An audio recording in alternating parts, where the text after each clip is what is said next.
ஏன் கார்த்தி, யார் வந்துட்டு உன் மேல ரொம்ப பாசமா, அக்கறையா இருப்பாங்கன்னு நீ அப்பா, நெனைக்கிற? அம்மா, பிரதர்ஸு நம்ம சொந்தக்காரங்க இருப்பாங்க.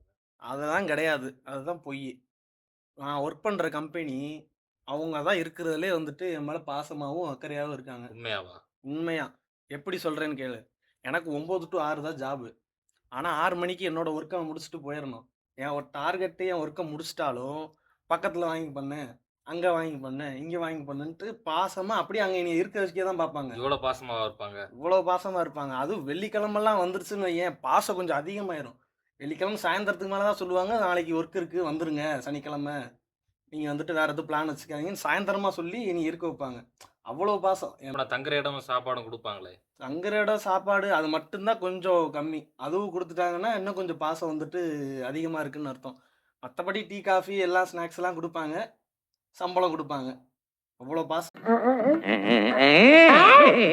உடம்பு சரியில்லன்னா கூட, மாத்திரைய போட்டுட்டு கொஞ்ச நேரம் ஒரு 1/2 அன் ஹவர் ரெஸ்ட் எடுத்துட்டு ஒர்க் பண்ணுங்களேன், இங்கேயே இருங்கன்னு தான் சொல்லுவாங்களே தவிர்த்து, வீட்டுக்கு போங்கன்னு சொல்லவே மாட்டாங்க. அவ்வளோ நல்ல கம்பெனியா? அவ்வளோ சூப்பரான கம்பெனி, அவ்வளோ அக்கறை உள்ள கம்பெனி. நானும் உங்க கம்பெனிக்கு ஜாயின் பண்ணலாமா?